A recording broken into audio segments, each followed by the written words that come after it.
So before we get into discussion 4, let's review some radiology from cardiorespiratory block. So these are the 5 different lung patterns, but we're going to focus on the first 3. In interstitial pattern, there is a mild increase in pulmonary opacity, which you can kind of see here. In bronchial pattern, you're going to see donuts. So that's these small circles all over there. And in alveolar pattern, that is a marked increase in pulmonary opacity. So remember, we said interstitial was a mild increase, but alveolar is more of an increase. And there are 2 classic signs that go with alveolar, and that would be the air bronchogram and lobar sign. So the air bronchogram looks like a dark tree surrounded by a white background. And the dark tree is the bronchi, and the surrounding opacity is due to the alveoli being fluid filled. As for lobar sign, it occurs when only one of the lung lobes is affected and filled with infiltrates so that it's opaque, but the other lobes nearby are normal and lucent because they're gas filled. So there is going to be this abrupt transition and sharp demarcation between an opaque lobe and the adjacent normal lucent lobe. And for alveolar pattern, what's filling the alveoli with fluid can be due to different things. It could be due to cardiogenic edema, and you know it's cardiogenic if there's also cardiomegaly and enlarged pulmonary veins involved. So remember, you can assess heart size for dogs in the lateral view by seeing if it's 2.5 to 3.5 intercostal spaces, depending on if it's a deep-chested dog or a wide-chested dog. Here, this is about 4 spaces, so we know that there is cardiomegaly. And as for the DB view, you can see if it occupies 60%, aka less than 2/3 of the thoracic width. So we also see that there is cardiomegaly on the DB view.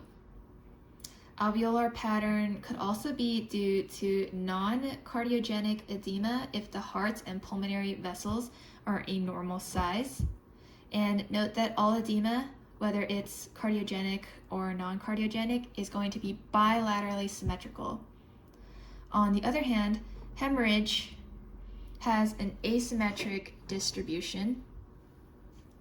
As for pneumonia, it's also asymmetric, but specifically the distribution would be more cranioventral since the fluid would go into the lungs ventrally due to gravity. Moving on to lecture 40, we talked about pneumothorax and pneumomediastinum, both of which mean that there are air or gas, but in different places. For pneumothorax, air is in the pleural space, so we're going to see decreased opacity there because remember, going from most lucent to most opaque in radiology, it's going to be air, and then fat, and then soft tissue, and then mineralization. So what exactly is the pleural space? It's the potential space between the parietal and visceral pleura. For pneumothorax, you're going to be looking for 2 things. In the lateral view, you're going to look for elevation of the cardiac silhouette. So all of this lucent space that is abnormal. You're also going to be looking for retraction of the lung lobes caudodorsally.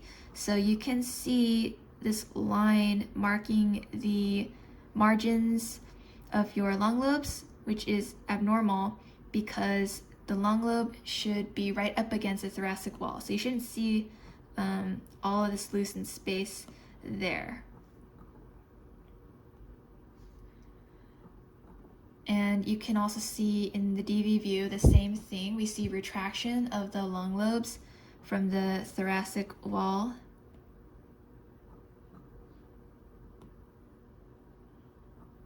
And all of this lucent space is gas, air filling the pleural space. Abnormal. Now for pneumomediastinum, That occurs when there's air in the mediastinum. So what is the mediastinum? It's this space within the upper chest that contains a variety of organs like the heart, esophagus, and trachea. So what does pneumomediastinum look like? Well, due to the lucent background, because we have gas in the mediastinum, we have improved visualization of the esophagus, trachea, and major vessels. So this is pneumomediastinum. This image over here is not pneumomediastinum. This is what the mediastinum should look like normally. So here, all the soft tissue of the mediastinum is indistinguishable. But if you have gas, you can kind of start to visually separate out the parts. And then finally, in lecture 9, we learned how to tell apart right versus left lateral by using the diaphragm's crura. So when a patient is in lateral recumbency, the weight of the organs will push down on the crus closest to the table.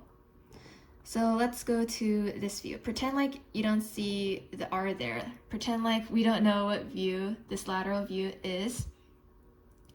And so we see that this crus here is cranial to this crus, but we don't know whether this cranial crus is the left or right one. But we can use the caudal vena cava to tell us that. So this here is the caudal vena cava, and we see that it's inserting to this one. The rule is that the caudal vena cava always inserts into the right crus of the diaphragm. So since the caudal vena cava is inserting into this one, we know that this one is right and it's more cranial, so this must be the right lateral view. And for this one, the caudal vena cava is inserting into this crus, so we know that this one is the right one, and we see that the left one is more cranial, so this is indeed the left lateral view. Now, another principle we learned in this lecture is visualization of the left and right lung lobes. So let's say we're on left lateral recumbency. That means the left lung is closest to the table, and it's being collapsed by all the organs on top of it. So if the left is more collapsed than the right lung, that means that the right lung is actually going to be more easily seen on the left lateral view than the left lung. So it's kind of the opposite.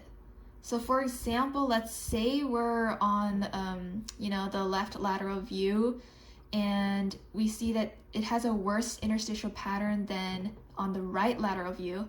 It actually most likely means that the right lung is worse than the left lung. And we can always confirm that by looking at the DV view. So now we can start looking at the discussion cases.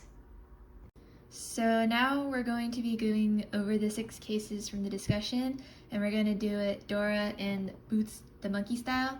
So basically, I'm going to circle something and you tell me what it is and pause the video. So this is case 1. This poor cat was attacked by a dog.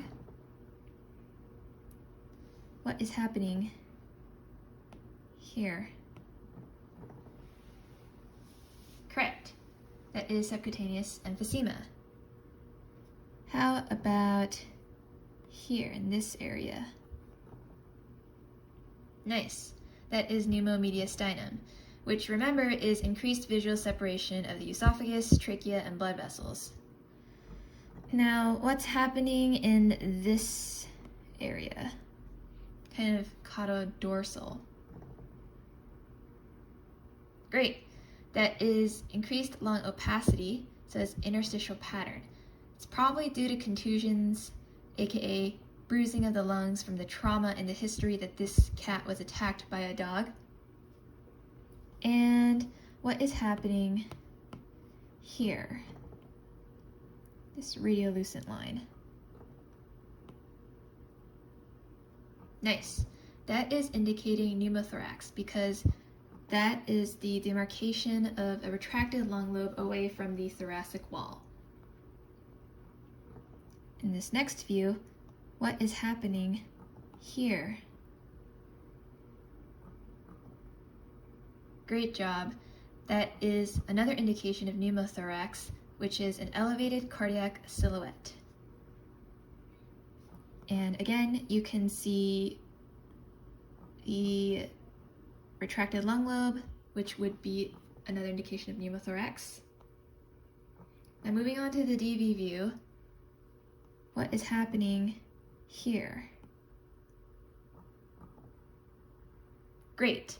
That is also pneumothorax, another view with the lung lobes retracted, and all of this space here, this loosened area, would be gas trapped inside your pleural space.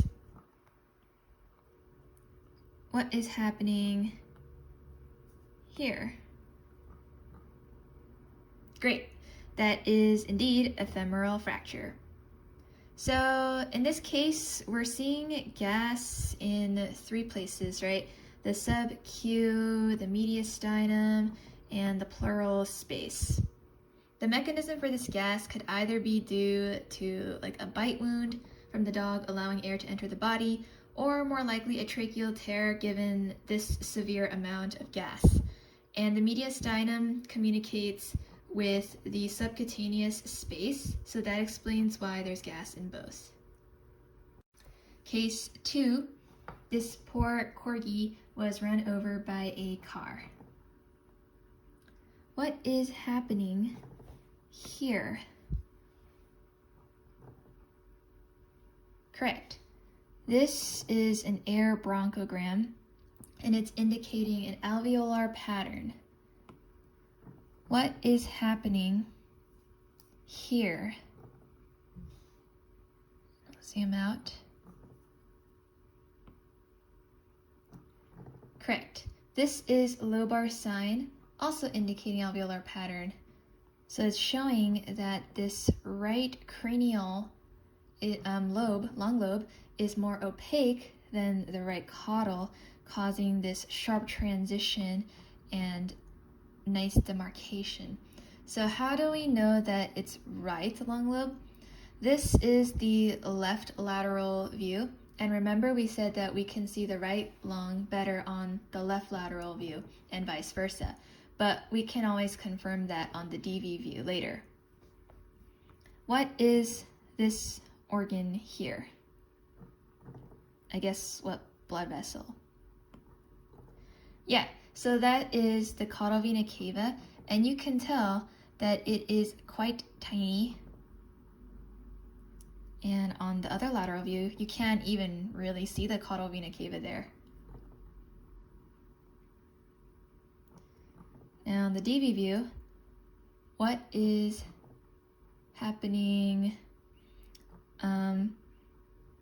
Okay, so this side, this is the left side of the lung, and here is the right side of the lung, and we can separate it out into 4 quadrants: left cranial, left caudal, right cranial, and right caudal. So tell me which quadrants look the best, the healthiest, the most normal, and which ones look the worst.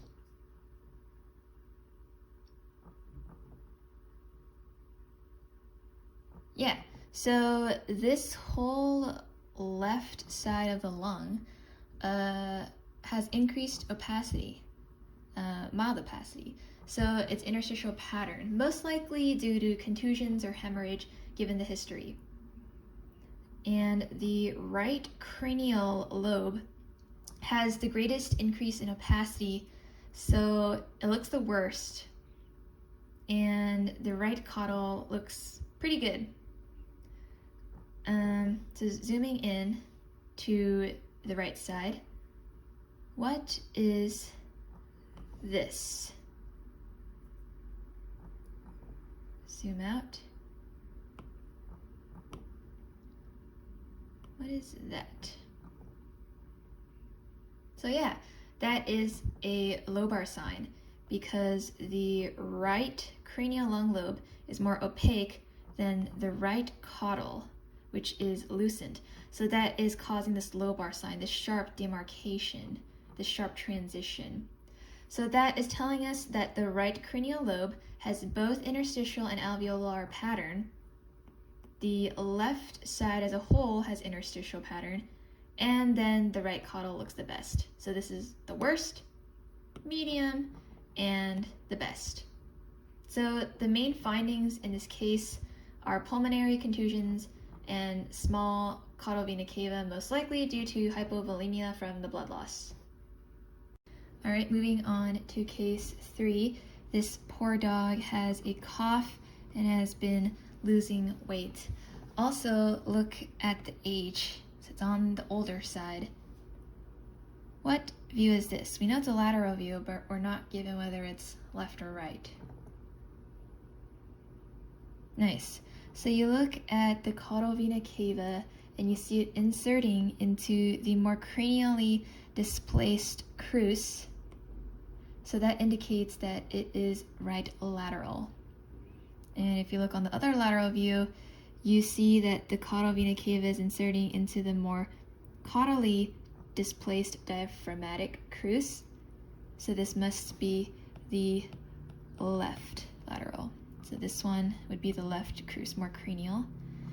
And then this one is right.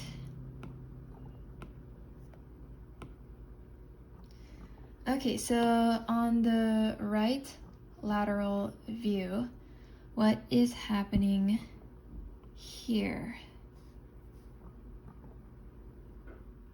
Nice. So we are seeing kind of this air bronchogram. So there is an alveolar pattern. And if we look at the left lateral view, we don't see the air bronchogram. We don't notice it as well in this left lateral view as we did on the right lateral. So that means that which side is probably worse for the lung, the left or the right? Correct. It means that the left lung is worse because we're seeing the lung pattern better on this right lateral view. So remember the opposites, and we can always confirm that on the DV view. And what are these things here superimposed over the heart?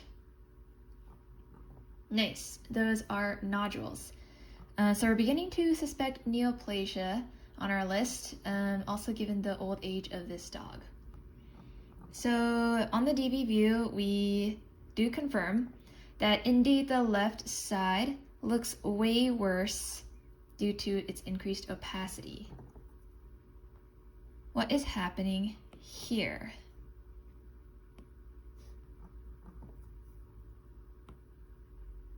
Correct, that is a lobar sign between the left caudal lung lobe and the accessory caudal lobe. So the left side has interstitial to alveolar pattern. Now, is this alveolar pattern due to edema? No, it's not edema. You can rule that out instantly because it's not symmetrical. How about pneumonia? No, because pneumonia is mostly ventrally affected, but here we're seeing that it's more diffuse. Could it be a hemorrhage or contusion on the left side? Yeah, it could be, but it's unlikely given the history. You know, this dog came in just for coughing and losing weight. It wasn't like hit by a car or anything. It could be lung neoplasia, but we're not seeing ventral nodules. We're seeing more of a diffuse pattern. So what kind of neoplasia would give us a diffuse pattern? Yeah, hemangiosarcoma.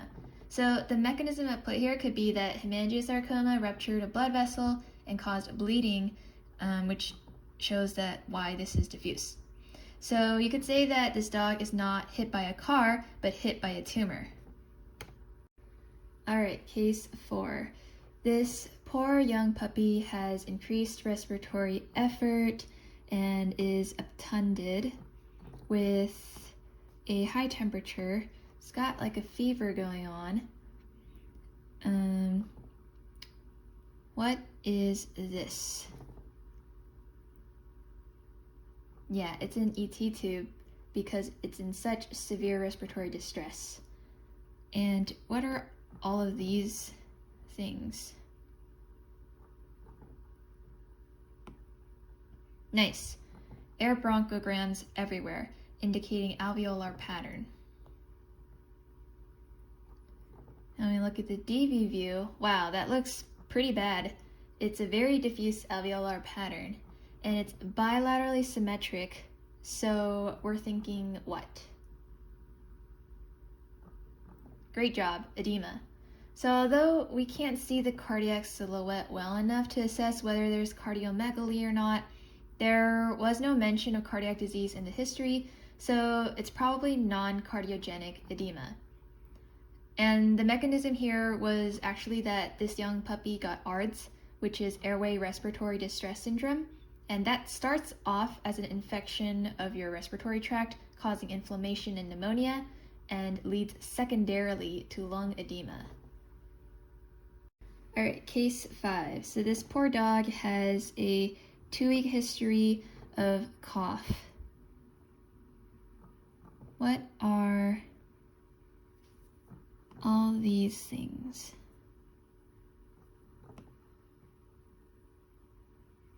Yeah, so those circular things are donuts, indicating bronchial pattern. What is happening here? Yeah, so that is an increased distance between the cardiac silhouette and the diaphragm, which could indicate either a big thoracic volume, a small heart, or both. In this case, seems like it's a bit of both, since the cardiac size is a bit on the smaller side. So yeah, it's kind of small. And the diaphragm is flat and extends to the last rib, so it's well inflated, but we're still seeing this gap here. Just note that this might look like pneumothorax, but it's actually just the fact that it's a deep-chested dog, and you can tell because if you look caudodorsally, there's no retracted lung lobe margins. In the DV view, this is just aerophagia, and again we can see this big thoracic volume. That's associated with difficult breathing, which is associated with asthma. But the term asthma is really only reserved for use in cats and humans. For dogs, we say airway inflammatory disease, aka bronchitis, aka pulmonary infiltrates with eosinophils. And we know that it's not an infectious etiology because there was no improvement after antibiotics were given to this patient. All right, last case. We've come full circle because this poor cat was also attacked by a dog. What is all of this surrounding mess? Yeah, that is fat. So you can tell it's fat because if this was effusion, aka fluid, we wouldn't be able to make out the kidneys here, since soft tissue and fluid have similar opacities. So this is the right kidney, cranial to the left kidney. But remember, fat is more loosened than soft tissue, which is why we are able to still see the kidneys. What is this?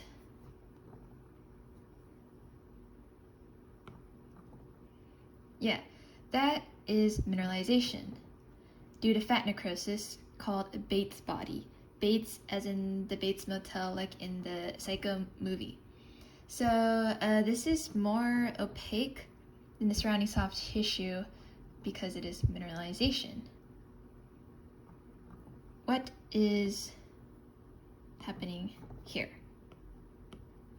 These areas of lucency. Correct. Those are gas bubbles. So basically this whole slide is a great exercise in remembering the different opacities of different materials. what is happening here?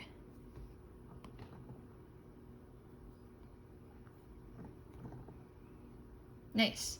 So that is the retraction of the lung lobe caudodorsally, indicating mild pneumothorax. What is happening here?